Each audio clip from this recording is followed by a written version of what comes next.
오늘 본문은 하나님께서 인정하시는 경건에 대해서 말하고 있습니다.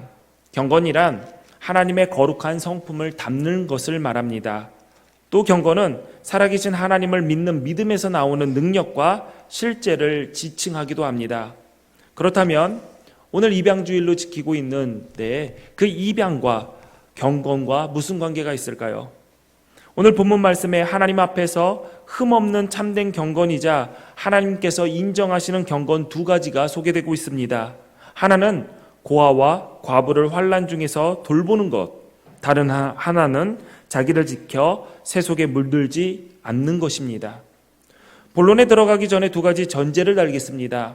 첫째, 우리는 하나님께 입양된 자녀라는 것입니다. 그래서 둘째, 우리는 세상의 가치관을 따르는 것이 아니라 아버지의 말씀대로 하나님의 권속의 법에 따라서 살아가는 자들이라는 것이죠. 우리는 방금 전에 말씀을 듣기 전에 성경을 들고 예수 믿어 하나님의 자녀가 되었다라고 고백을 했습니다. 여러분들이 하나님의 자녀이심을 믿으십니까? 그렇습니다. 예수 믿는 모든 사람들은 하나님께 입양된 하나님의 자녀들입니다. 요한복음 1장 12절에 영접하는 자 곧 그 이름을 믿는 자들에게는 하나님의 자녀가 되는 권세를 주셨다라고 했습니다.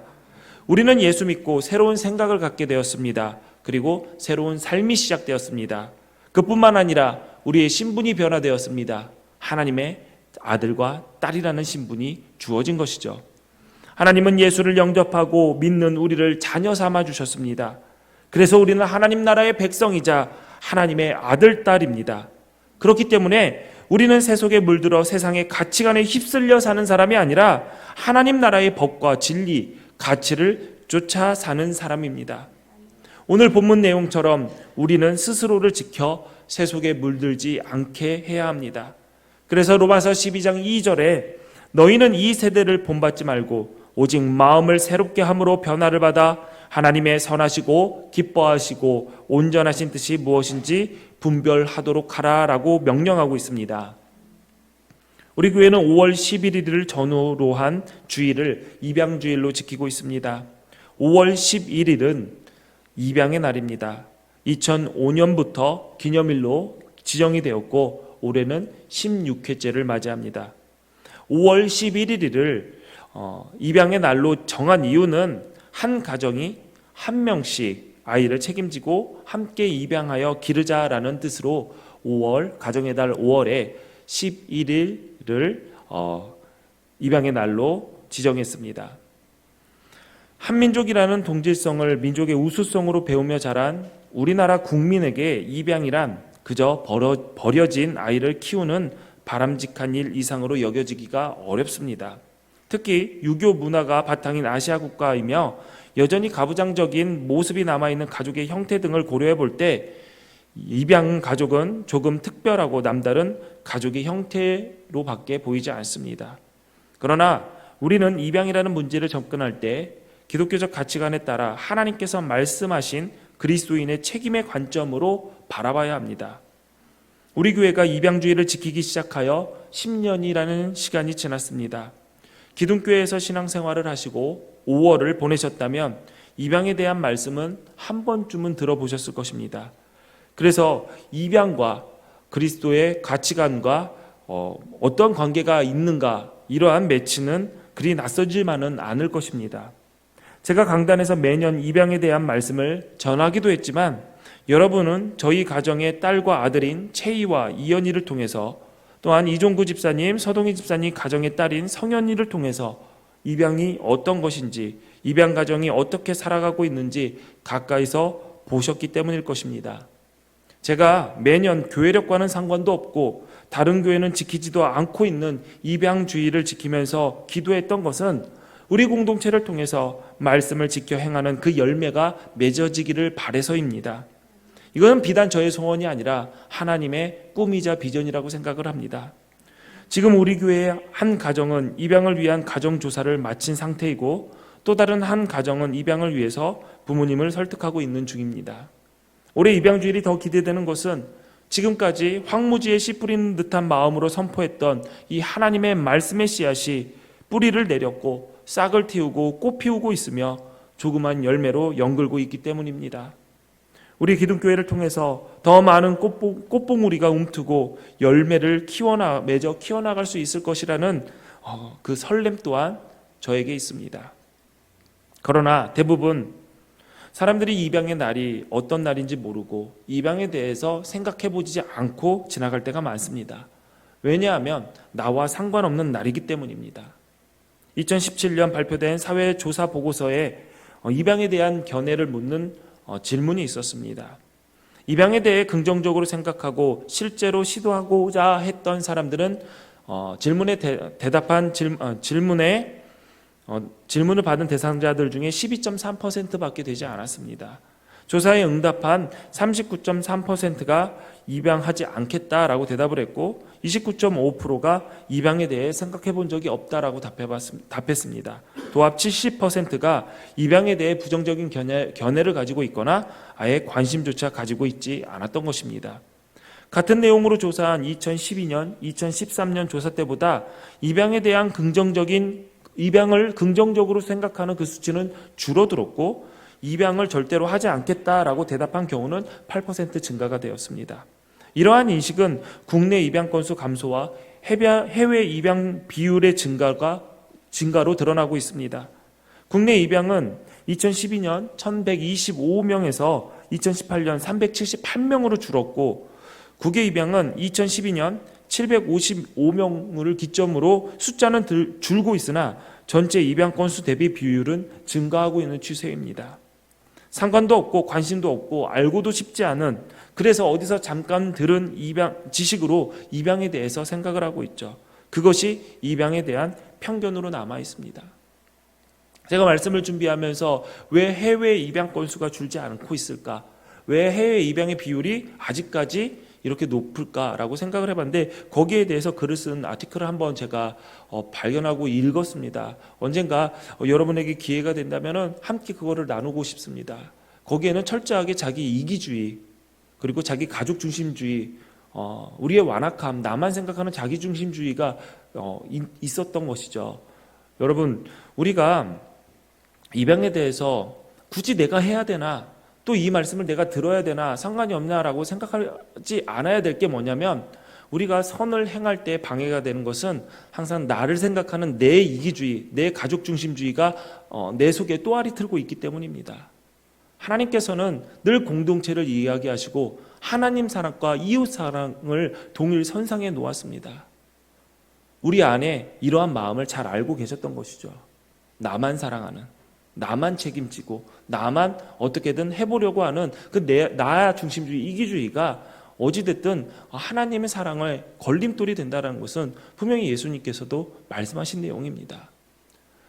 이런 수치들, 통계 수치들이 점점 안 좋은 부정적인 견해는 늘어나고 긍정적인 숫자는 줄어드는 이유는 아마 우리 이 세대가 더욱더 나만 생각하는 이기심이 더 팽배해지지 않나, 그런 지표가 아닐까 저는 생각을 합니다.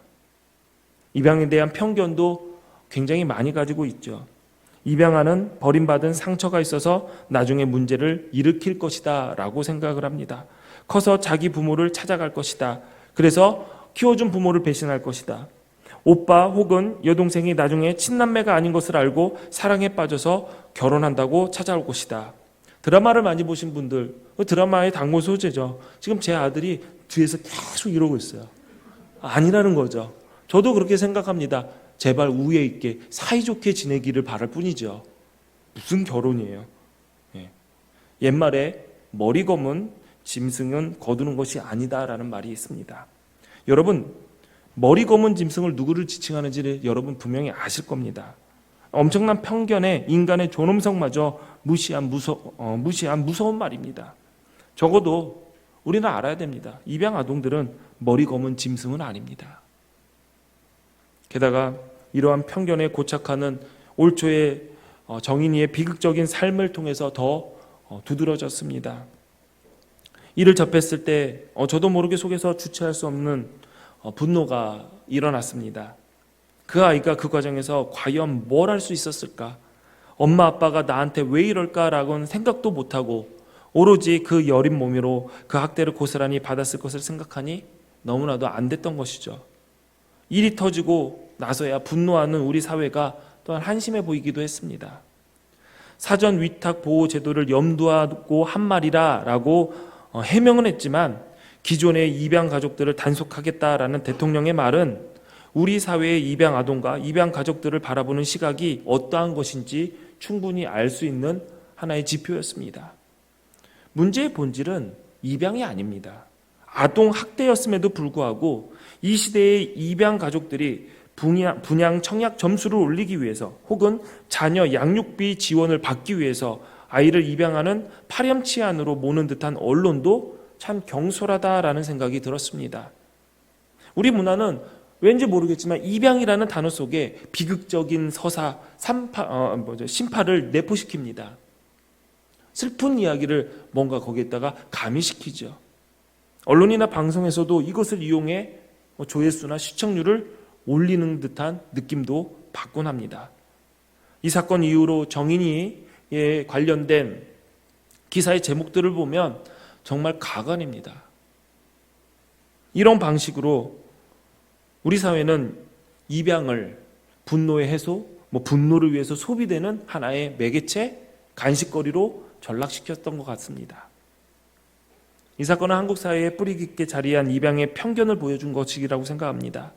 입양 가족들이 아무리 좋은 모습으로 살아가도 사람들은 그 모습을 보고 자신들의 편견을 깨려고 하지 않습니다. 그냥 내가 믿고 싶은 대로, 내가 보고 싶은 대로만 보고 생각을 합니다.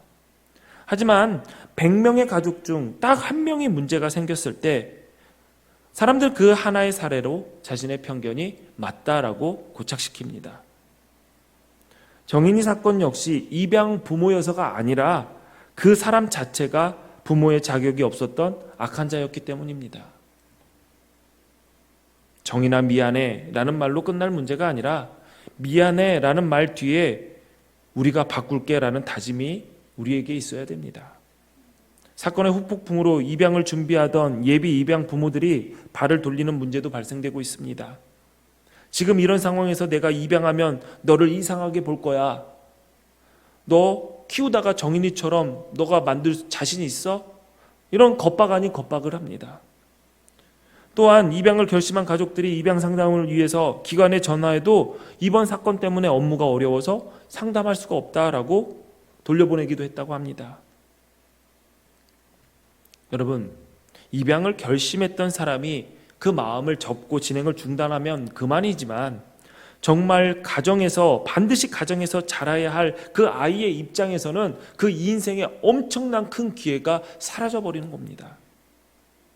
과연 이게 정인이가 바랬던 세상이고 정인이에게 미안한 결과가 이런 것을 원했던 결과가 이런 것인가 저는 반문하고 싶습니다. 그래서 이러한 상황에 하나님께 입양되어 자녀된 우리들이 더욱더 바른 생각을 가지고 더 나서야 됩니다. 저는 하나님의 자녀인 우리들이 이 사회에서 져야 할 짐이 있다면 이 짐을 져야 된다고 생각을 합니다. 아니요, 짐이 아니라 우리에게 맡겨진 십자가일 것입니다. 절대적으로 이러한 문제는 국가나 정책, 제도나 법이 해결할 수가 없습니다. 핏줄을 중요하게 생각하는 이 사회에서, 게다가 아이의 양육 부담이 너무 크다고 생각되는 이 사회에서 입양 문제는 해결하기 어려운 문제입니다. 불가능한 문제죠. 그래서 이 사회에 이 문제 해결을 맡겨버린다면 소망이 없습니다. 이 문제는 하나님 아버지께 입양되어 혈연을 초월해서 사랑으로 묶인 새로운 공동체인 교회와 그리스도인이 해결해야 합니다. 우리는 이 세대를 본받지 않는 그리스도인입니다. 하나님 앞에서 우리를 지켜 새 속에 물들지 않는 경건한 하나님의 자녀들입니다. 그렇다면 자녀 양육과 입양에 대한 생각도 세상의 기준에 따라서는 안 됩니다. 여러분, 세상은 이렇게 얘기합니다. 결혼과 자녀 양육은 돈이 필요하다. 결혼을 왜 못하냐? 모아둔 게 없어서요. 자녀를 왜 갖지 않느냐? 돈이 없어서요. 통계청이 발표한 2018년 신혼부부 통계에 따르면 초혼 신혼부부, 결혼한 지 5년 이하가 된 이하인 105만 2천 쌍 중에 40.2%가 자녀 없는 부부만 가정이라고 합니다. 초혼 신혼부부의 평균 출생아 수는 가정당 0.74명입니다. 한 가정당 한 명도 낳지 않습니다. 자녀가 없거나 안 갖는 이유는 여러 가지일 것입니다. 원하지만 갖지 못하는 경우도 있겠지요. 그러나 그런 사정을 제외하고 안 갖는 가장 큰 이유는 우리가 예상하듯이 경제적인 문제입니다. 2016년 한국사회연구원이 조사한 자료에 따르면 우리나라 사람들이 생각하는 가장 이상적인 자녀의 수는 2.25명입니다. 둘, 셋 가장 이상적이라고 생각을 하죠. 그런데 실제는 2명이 채 되지 않는 1.75명이죠. 왜 이상적인 자녀의 수를 갖지 못했느냐라는 질문에 45.5%가 경제적인 부담, 돈이 없어서, 형편이 여유롭지 못해서라고 답했다고 합니다. 한국보건사회연구원이 조사한 자료에 의하면 2017년을 기준으로 한 자녀를 대학을 졸업시킨다라고 전제할 때 그 자녀 한 명의 양육 비용으로 3억 9,670만 원이라는 조사 결과를 발표했습니다. 저는 이 조사 결과가 어떠한 기준에 의해서 나왔는지 이해할 수가 없습니다. 여러분 2017년이지만 여러분 자녀를 키울 때 대학까지 졸업시킨다고 할 때 정말 3억, 4억에 달하는 돈이 들을 거라고 생각을 하십니까? 물론 여기 위에 결혼을 시키기 위해서 들어가는 돈은 제외된 겁니다. 그러니까 돈이 너무 많이 든다고, 물론 돈이 드는 경우가 있겠죠. 그런데 이렇게 돈이 많이 들까 생각을 해봤는데 여기에는 주거비용, 그러니까 월세로 계산을 한 거예요. 내가 엄마 집에 같이 사는 것이, 엄마 아빠 집에 같이 사는 거를 월세 비용, 그래서 아침에 밥 먹는 것도 한 끼당 식사 비용을 다 이렇게 계산을 한 거죠. 그러니까 이렇게 많은 금액이 나오지 않았나 저는 생각이 됩니다. 저는 자신하건대 제가 지금까지 크면서 4억은 안 쓴 것 같습니다. 여러분들은 다 쓰셨군요. 네. 여러분, 제가 이 돈 얘기를, 자녀 양육에 대해서 돈 얘기를 하는 것은 여러분 이 기준을 다 믿지 말라고 말씀을 드리고 싶어서 그렇습니다. 물론 이 기준이 과학적인 조사에 근거한 거겠죠. 그러나 이 결과 발표가 우리 가운데, 우리 사회에 얼마나 도움이 될까 의심스럽습니다. 많은 사람들이 자녀 양육을 돈의 기준으로 의해서 생각을 하고, 우리도 서슴지 않게 돈이 부족해서 자녀를 낳지 못한다, 더 갖지 못한다라고 말을 합니다. 그러나 자녀는 돈으로 키우는 것이 아닙니다. 여러분 그건 다 인정하고 동의하실 겁니다. 옛말에도 어른들이 이렇게 얘기하셨어요. 돈으로 자식 키우면 그 자식은 필히 망한다. 설령 이 세대가 돈으로 자녀를 양육한다 할지라도 우리는 그리스도인답게 주의 말씀과 훈계로, 그리고 사랑으로 우리의 자녀를 양육해야 됩니다. 돈 때문에 입양하지 않는다라는 분도 제 주변에 굉장히 많습니다. 입양을 하다가 포기했어요. 왜요? 돈이 없어서요. 제가 능력이 안 돼서요. 물론 부모가 되기 위한 책임이 무겁다라는 것은 부인할 수 없습니다. 그러나 자녀는 내 능력이 아니라 주님의 인도하심으로, 주님께 맡김으로 양육한다라는 믿음이 우리 가운데 있어야 됩니다. 게다가 성경은 입양에 대한 문제를 그리스도인이 해결해야 함을 뒷받침하고 있습니다. 성경에서 말하고 있는 한 개인의 경건과 거룩함의 수준은 그가 고아와 과부를 어떻게 대하는가를 통해서 판단을 합니다. 우리가 읽은 말씀, 경건과 거룩의 판단 기준이 어떠한 것인지 우리는 분명하게 깨달아야 됩니다. 하나님께서 부패하고 불의한 사회를 고아와 과부를 강탈하고 냉대하는 것을 통해서 평가하신다는 사실을 기억해야 됩니다. 우리는 그리스도인입니다. 혈연주의적 부모관이 아니라 핏줄로 너와 내가 부모와 자식이 되었다라는 그러한 가치관에서 벗어나서 하나님께서 말씀하시고 원하시는 그 가치관에 근거한 부모의 역할과 의무를 바로 볼 수 있어야 됩니다. 자녀는 부모의 소유물이 아닙니다. 비록 부모가 자녀를 낳았지만 이 사실이 부모가 자녀를 만들었다는 것을 의미하지 않습니다. 부모는 자녀를 낳은 자일 뿐 조성하신 분은 하나님이시기 때문입니다. 하나님은 부모를 통해서 이 아이를 이 땅에 보내신 것입니다. 그러므로 내 자녀는 결코 부모의 소유가 될 수가 없습니다. 단지 아이를 세상에 내보내는 통로이고 하나님으로부터 자녀를 위탁받아 보호하고 양육하는 청지기입니다. 그러므로 엄밀히 볼 때 혈연과 관계없이 모든 부부는 입양 부모라고 할 수가 있습니다. 하나님의 자녀를 나의 자녀로 입양해서 맡아 양육하는 것입니다.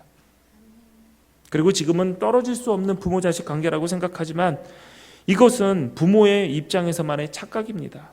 우리 아이들 힘만 생기면 때가 되면 언제라도 부모에게 떨어지고 싶어서 호시탐탐 기회를 노리고 있습니다. 지금은 자기 안 데리고 간다고 서운해서 울지만 나중에는 왜 나까지 가야 되냐고 얘기하겠죠. 성경 또한 부모와 자식 간의 관계를 결코 떨어질 수 없는 관계로 말하지 않습니다. 자녀는 장성하여 결혼을 하면 새로운 가정을 이루기 위해서 부모는 자녀를 떠나보내야 된다라고 말하고 있습니다. 부모란 하나님이 창조하신 아이를 낳아 양육하고 더 큰 공동체로 떠나보내는 것입니다. 그러므로 부모의 진정한 의무는 하나님께서 맡겨주신 그 자녀를 얼마나 잘 양육하는가, 맡겨주신 그분의 뜻을 잘 이룰 수 있는 자로 키우는가, 신앙 공동체가 물려준 그 믿음을 전수하며 이 사회의 일원으로 역할을 감당할 수 있게 만들어주는 것, 이것이 바로 부모에게 주어진 사명입니다. 성경은 부모와 자녀와의 관계에서 우리의 정신세계를 지배하고 있는, 그리고 그렇게 강조하고 있는 혈연, 핏줄에 대해서는 한마디의 말도 없습니다. 무슨 말입니까? 하나님은 가족, 부모와 자식 간의 관계 속에서 핏줄은 하나도 중요하지 않다라고 보신 겁니다. 하나님이 이 아이를 나에게 맡겨주셨다라는 믿음과 그 하나님의 위탁에 신실하게 응답하고자 하는 그 소명감이 하나님께서 중요하게 보고 계시는 겁니다. 피는 물보다 진하다? 틀린 말은 아닙니다. 혈연관계의 중요성 이야기하는 것이죠.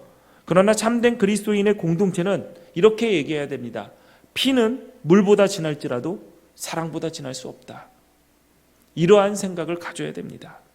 더욱더 중요한 것은 우리 모두 그리스도의 사랑으로 하나님께 입양된 자녀들입니다. 우리가 무슨 자격으로 높으신 하나님, 천지의 창조주이신 하나님을 아버지라고 부를 수 있습니까? 우리가 무엇을 했기에 예수 그리스도와 함께한 상속자로 하나님의 나라의 유업을 이어받을 권리가 주어졌겠습니까? 우리가 한 것은 아무것도 없습니다. 그저 은혜와 사랑으로, 그리고 그리스도의 십자가의 희생으로 하나님이 우리를 선택하셨고 그 권세를 주신 것입니다. 우리는 이해할 수도 계산할 수도 없는 사랑을 받은 자들입니다. 그래서 우리는 피로 낳지는 않았지만 그리스도가 주신 사랑으로 아이를 낳고 키울 수 있는 자격과 능력을 이미 받은 자들입니다.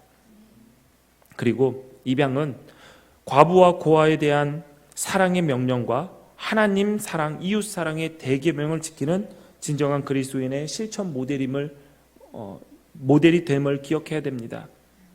부모와 가정이 필요한 아이들에게 가정을 제공해주고 부모가 되어주는 일에 우리 기둥교회 성도들이 책임을 가져야 됩니다. 다해야 됩니다. 특히 남자 성도들께 말씀을 드리겠습니다. 모정과 달리 부정은 학습이라고 합니다. 배워 익히는 거라고 합니다. 그러므로 아빠가 입양에 대해서 내 자식이 아니라서, 내 핏줄이 아니어서 사랑할 자신이 없습니다, 키울 자신이 없습니다, 내 자식과 같이 사랑해 줄 수 없을 것 같습니다 라고 말하는 것은 부정에 대한 학습을 거부하는 것을 말하는 겁니다. 그러니까 내가 그 사랑이 안 생길 것 같다가 아니라 부정의 학습을 거부하는 것이죠. 입양에 있어서 아버지들이 더 입양 아동을 쉽게 받아들이는 것은 부정의 학습이기 때문이라고 합니다. 저희 가정에서도 양가 할아버지들이 손자들을 더 빠르게 가족으로 받아주셨습니다. 할머니보다. 이유는 간단합니다. 할머니들은 조금 힘들어 하셨어요. 한 달 정도. 어색해하시고 노력하시는 모습이 보였는데 할아버지들은 오자마자 어이구 내 손자 왔어, 내 손녀 왔어 하고 끌어안으셨습니다. 왜냐? 내가 부정은 학습하겠다라고 마음을 열어놨기 때문이죠. 그러므로 입양은 가정에서 남자들이 더 적극적으로 추진해야 할 일입니다. 그리고 그래야 이루어지는 일들입니다.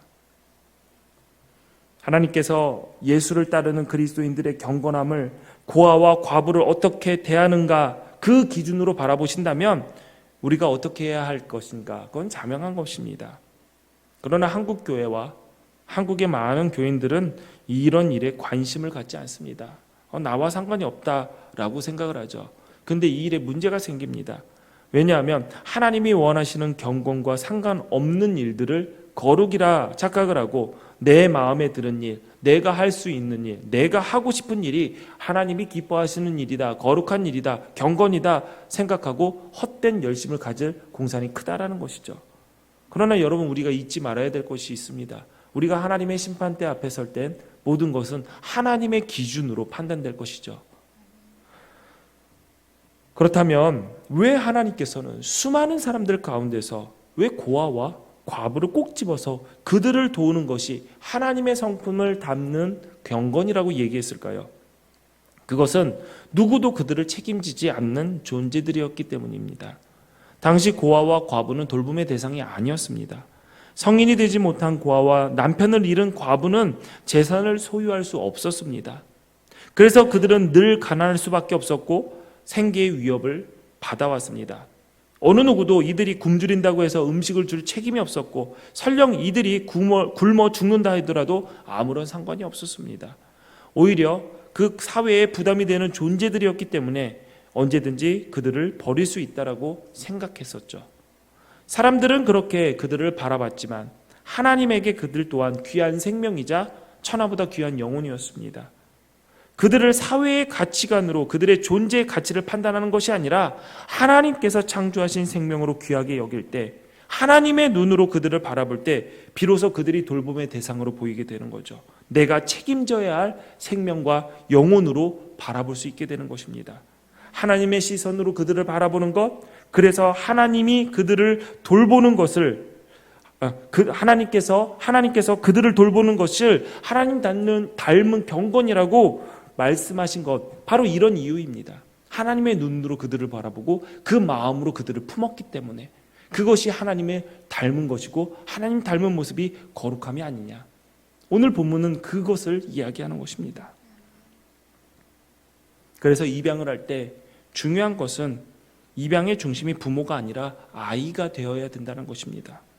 입양도 아이를 필요로 하는 부모에게 아동을 연결해 주는 것이 아니라 가정이 필요한 아동에게 가장 적합한 가정을 찾아주는 개념으로 우리의 생각을 바꿔야 됩니다. 우리 가정에 필요한 아이를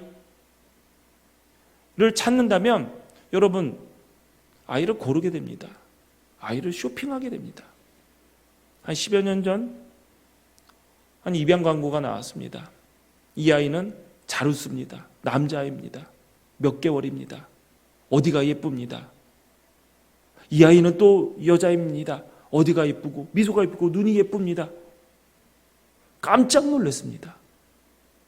물론 입양에 대한 관심을 촉구하는 것이고 이런 아이가 가진 부모를 찾는다라는 것을 알리기 위해서 한 공익 광고였지만, 저는 무슨 쇼핑 광고에 나온 아이들, 이 아이를 데려가십시오, 무슨 쇼핑하듯이 하는 느낌을 받아서 너무 놀랐습니다.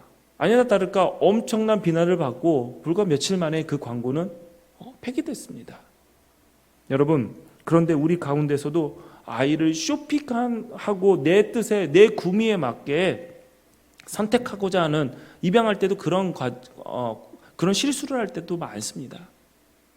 제가 막내를 입양할 때 교육을 받으러 갔습니다. 저희 아내랑 교육을 받는데, 교육은 여러분들을 이번에 정인이 사건 때문에 입양 교육이 굉장히 허술할 것이다, 과정이 허술할 것이다라고 생각하는데 상당히 까다롭습니다. 여러분의 재산들, 가정의 재산도 다 보고요, 집도 오고요, 직장도 오고요, 다 돌아봅니다.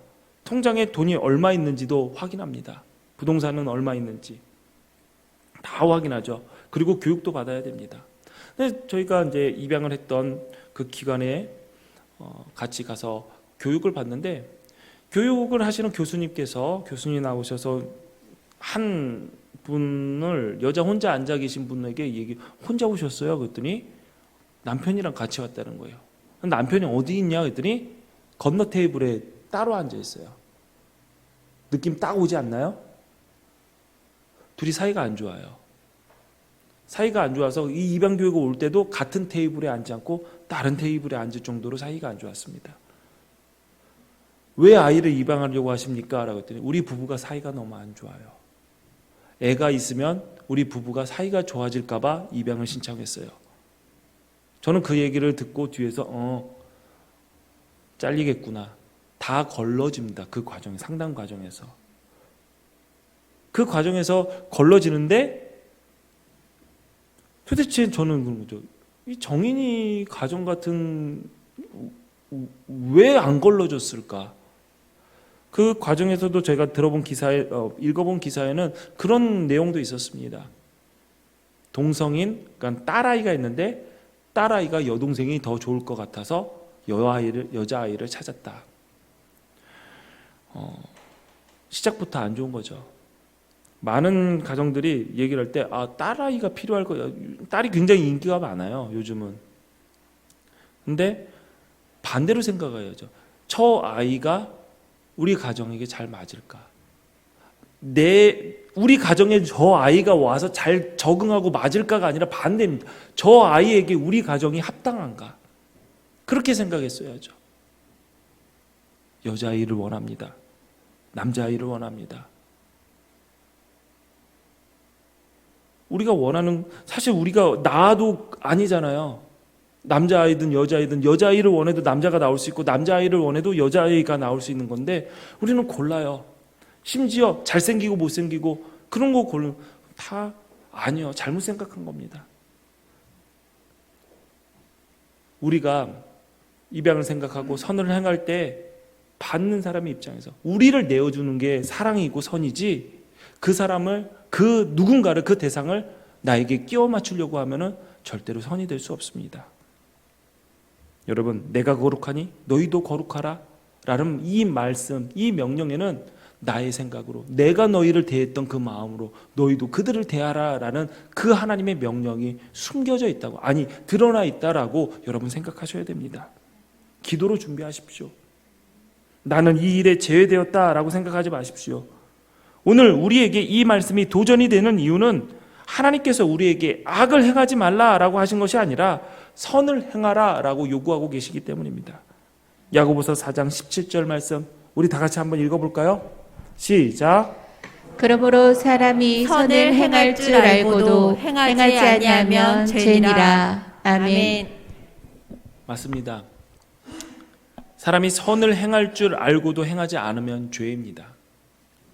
이 말씀이 오늘을 사는 우리에게 더욱 중요한 이유는 이 사회에서 일어나고 있는 많은 죄악들이 누군가를 가해해서가 아니라 하나님께서 나와 함께 살게 하신 이웃들에 대한 무관심으로 인해서 일어나고 있다는 것이죠. 벌써 5년 전이네요. 5년 전 여름에 SBS 뉴스에서 이런 기사가 나왔습니다. 택시기사가 손님을 태우고 공항을 가던 도중에 그 택시기사 심정지가 온 거예요. 심장마비가 왔어요.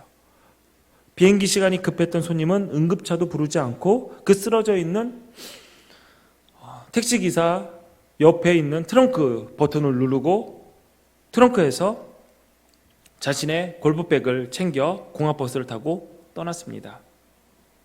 결국 택시기사는 심장마비로 사망하게 되었죠. 그런데 그 손님은 어떻게 됐을까요? 처벌할 마땅한 법이 없다는 이유로 기소조차 되지 않았습니다. 뉴욕에 살고 있었던 나타네와 달리라는 심리학자가 사람들은 위기에 처하면 그 사람을 도와줄 개인적 책임이 분산될 때 굳이 자신이 나서려고 하지 않는다라는 가설을 세우고 그것을 증명하기 위해서 하나의 실험을 했습니다. 한 사람의 행인이 있을 때와 5명 이상의 사람이 있었을 때 한 학생이 간질발작을 일으킨 것으로 가정하여 쓰러졌던 것이죠. 그 결과 한 사람의 행인 앞에서 쓰러졌을 때 85%의 사람이 그 학생을 도와줬습니다. 그러나 5명 이상의 사람이 있었던 그 상황에서 쓰러졌을 때 그 학생은 30%, 31%의 도움밖에 받지 못했습니다. 즉 다수의 사람들이 있는 가운데서 사람들은 이렇게 생각하죠. 이렇게 사람들이 많은데 굳이 나까지 나설 필요가 있을까? 이 책임감의 분산 때문에 죽어가는 사람이 너무나도 많다는 것이죠. 입양도 마찬가지입니다. 누군가는 하겠지, 누군가는 저 아이들의 부모가 되어주겠지, 이런 생각이 우리를 하나님 앞에서 무책임한 존재로 만든다는 사실을 기억해야 합니다. 나에게 주어진 책임, 지지 않으려고 하는 이 모습은 타락한 인간의 모습입니다. 첫사람 아담과 하와의 타락은 자신의 존재에 대한 착각, 내가 하나님처럼 될 수 있어 라는 그 교만함, 하나님께서 먹지 말라라고 명령하신 선악을 알게 하는 그 나무의 열매, 그거를 먹는 불순종, 그렇게 해서 시작이 되었습니다. 그게 타락의 시작이죠. 그 타락한 인간의 결과는 형제를 죽인 가인의 모습에서 나옵니다. 하나님과의 관계의 단절은 하나님께서 묶어놓으신 그 공동체의 단절로 이어집니다. 내 아우 아벨은 어디 있느냐? 라는 하나님의 물음에 가인은 책임을 회피합니다. 나는 알지 못합니다. 내가 내 아우를 지키는 자입니까? 성경은 타락한 인간의 모습을 사회적인 관계 속에서 책임을 회피하고 자기만을 바라보는 이기적인 모습으로 표현하고 있습니다. 예수님께서 십자가에 달리기 전 제자들에게 이렇게 말합니다. 너희들 모두 나를 버리고 도망갈 것이다. 너희들 중에 하나는 나를 팔 것이다. 그러자 제자들은 예수님께 이렇게 되묻습니다. 그 예수님을 파는 자가 나는 아니지요. 예수님이 십자가 고난을 당한다. 그 가운데 너희들이 다 예수님을 버리고 너희 도망갈 것이다. 그 말보다 더 관심 갖고 더 신경 썼던 것은 예수님 파는 배신자는 나만 아니면 돼. 어떻게 하든 큰 책임은 피하고자 하는 인간의 이기적인 모습이 여기에서 나오는 거죠. 예수님을 버리고 다 도망간다라는 것은 그것도 똑같은 예수님을 배반하는 겁니다. 거기에 대한 책임은 신경을 안 씁니다. 왜? 모두 다 버리고 도망갔으니까 n분의 1로 줄어들기 아니죠. 한 명이 판다고 하니까 그 한 명이 내가 아니기를 바라서 예수님께 나는 아니죠. 예수님 그 파는 사람 나는 아니죠. 이게 얼마나 한심한 모습입니까? 그런데 이 한심한 모습이 우리 가운데 있다는 것이죠. 하나님이 인정하시는 경건, 하나님을 닮아가는 거룩 왜 못합니까? 왜 안 합니까? 왜 미룹니까? 책임지고 싶지 않아서이죠. 내 삶을 그 아이에게 주기 싫어서, 내 생활을 그 아이와 공유하기 싫어서, 내가 희생하기 싫어서, 섬기기 싫어서, 나만 아니면 된다는 식으로 나는 아니지요 라는 그 제자의 모습 우리 가운데 있습니다. 나의 책임은 없다. 빌라도와 같이 손을 씻는 모습, 아벨은 어디 있느냐라는 하나님의 무릎에 내가 아벨을 지키는 자입니까? 내가 그 동생을 책임져야 하는 자입니까? 그렇게 되물으며 그의 죽음에 책임지지 아니하려는 가인의 모습, 이것이 그들만의 죄악된 모습이라고 생각됩니까? 우리도 지금 이 순간도 하나님 나는 아니지요. 내가 왜 그들을 책임져야 됩니까? 이러면서 여러분의 손을 씻고 계시지는 않는지 모르겠습니다. 우리가 언제부터 하나님의 말씀을 골라서 할 수 있는 것만 따르는 것이 순종이라고 했습니까? 그렇지 않습니다. 이것은 이것 때문에 안 됩니다. 저것은 저것 때문에 어려워요.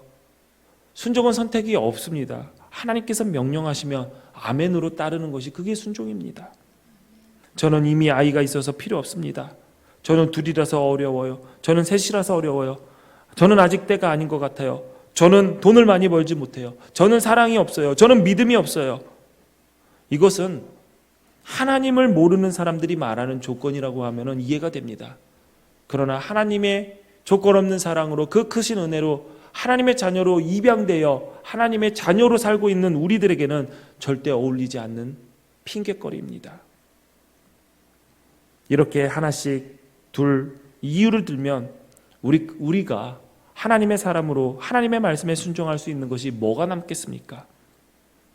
그런데도 힘듭니다. 그래서 기도해야 합니다. 내 힘으로, 내 생각으로, 내 의지로 말씀에 순종할 수 없으니까 성령을 달라고, 성령의 힘으로 순종할 수 있게 해달라고, 그래서 기도하는 거 아닙니까? 우리의 기도 가운데 이 말씀에 순종할 수 있게 도와달라는 처절한 부르짖음이 있어야 됩니다. 사랑하는 기독교의 성도 여러분, 여러분들이 아니면 방법이 없습니다. 여러분들이 아니면 이 사회에서 이 문제를 해결할 수가 없습니다. 우리가 그리스도인으로, 하나님의 자녀로 이 땅이 하나님의 통치를 이루고 이 땅에 그리스도의 좋은 군사로 승리의 깃발을 나부끼면서 이 땅을 변화시키겠습니다. 물론 그것 또한 우리에게 주어진 일들이죠. 그런데 그렇게 거창한 일, 사실 생각보다 쉽지는 않습니다. 우리가 세상을 바꾼다 한들 알잖아요. 우리 스스로 넘어질 때가 너무나도 많습니다. 그래서 거창하게 세상을 바꾼다, 여러분 가운데 나서는 이 한 명도 없을 겁니다. 나선다면 어쩌면 비웃음 받을 수도 있겠죠. 그러나 천하보다 귀하다고 말씀하시는 한 아이의 그 세상은 우리가 바꿀 수 있습니다. 여러분들이 부모님이 되어주시는 걸로. 감리교 교리와 장정 1편 2장 4절에 사회신경이라는 감리교의 교리가 담겨져 있습니다. 그 사회신경 서두에 이러한 말이 쓰여져 있습니다. 예수 그리스도를 구주로 믿는 우리 감리교인들은 우리에게 선한 의지를 주시는 하나님의 은혜에 힘입어 사회에 적극 참여할 사명이 있다. 조용히 교회 안에서만, 그것도 왔다 갔다만 하고 예배를 잘 출석하는 것이 신앙생활이고 하나님을 섬기는 것이다 라고 생각한다면 감리교인으로서 큰 오해하고 계시는 것입니다. 그냥 예배만 잘 드리면 되지, 그래 봉사? 그래 교회 안에서 봉사하면 되지 생각하신다면 예수님께서 이 세상의 빛으로, 세상의 소금으로 살라고 하는 그 명령을 잘못 이해하신 것입니다. 선한 일을 위해서 여러분을 창조하신 그 하나님의 뜻을 우리 스스로가 저버리는 것입니다. 아직 나에게 기회가 있을 때 그 기회가 사라지기 전에 준비하고 있어야 됩니다. 기도하고 있어야 됩니다. 이미 나에게 그 기회가 사라진 분들은 여러분들의 자녀들이 이 말씀에 순종할 수 있도록 가르치고 격려해야 되고, 또한 여러분의 이웃들이 이방에 대해서 잘못된 편견을 가지고 있을 때 여러분들이 바른 가치관을 심어줄 수 있는 그러한 사회의 일원이 되어야 합니다. 하나님은 분명 우리 기독교의 공동체를 통해서 이 선한 일을 이루실 것입니다. 입양, 아름다운 선행 아닙니다. 매일 부대끼는 일상 속에서 가족이 되는 과정을 몸에 새기는 것입니다. 이것은 비단 입양이라는 타이틀만 놓고 생각할 것이 아닙니다. 모든 가족들도 마찬가지죠. 매일을 부대끼는 일상 속에서 서로를 사랑하는 것입니다. 그렇기 때문에 입양은 막연한 동경보다 기도하며 하나님의 뜻을 이루고자 하는 열정과 준비의 시간이 필요합니다. 한 집에서 같이 먹고 같이 살고 법적으로 가족되었다라고 해서 모두 다 연결되는 것이 아닙니다. 가족은 핏줄과 법적인 증명으로 연결되는 것이 아니라 사랑으로 묶여야 되는 것이죠. 기존의 입양가족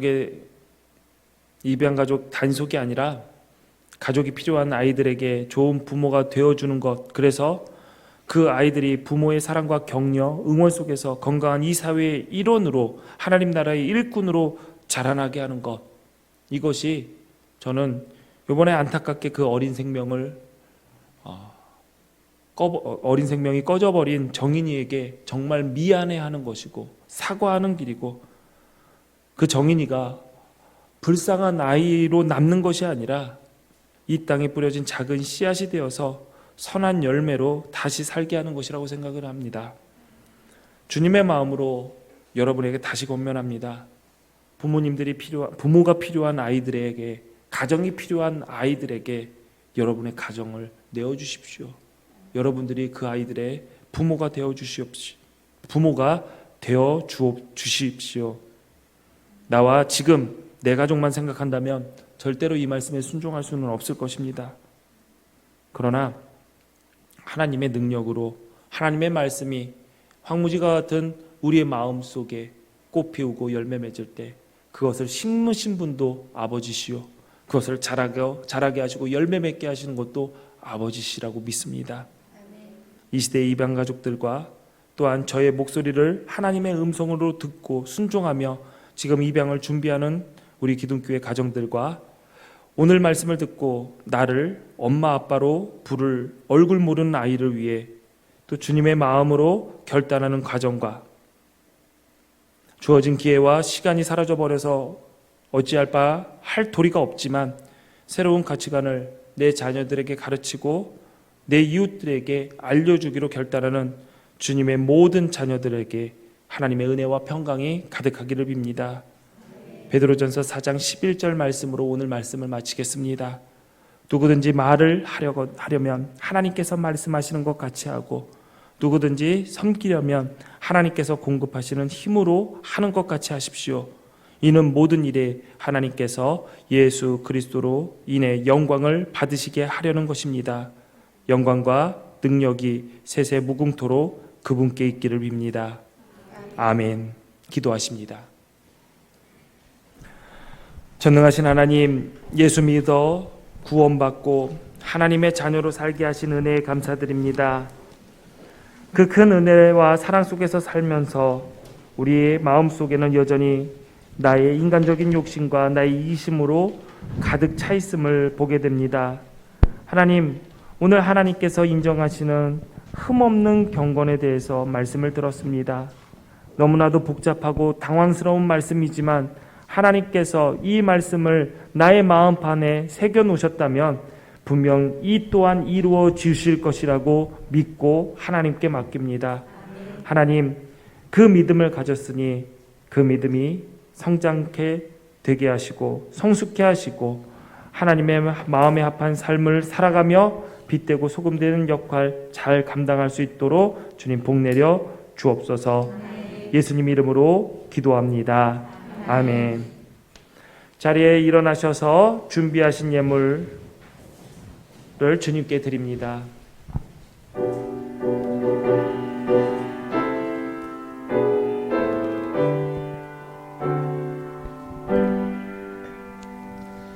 모든 것이 주께로부터 왔으니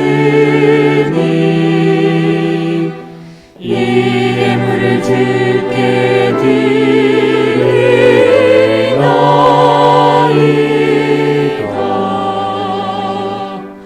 아멘.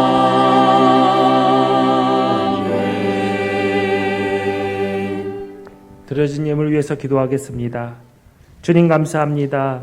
하나님께서 모든 것을 허락하셨습니다. 그 은혜를 잊지 않고 예배의 시간에 빈손으로 오지 않고 구별하여 하나님께 예물 드립니다. 이 예물이 쓰여지는 곳마다 하나님의 사랑이 전해지게 하여 주옵시고 하나님의 일에 동참하는 성도들의 삶을 주님께서 책임져 주셔서 하나님께 드리고 이웃들과 나누며 자신 또한 윤택한 삶을 살 수 있도록 복 내려 주옵소서.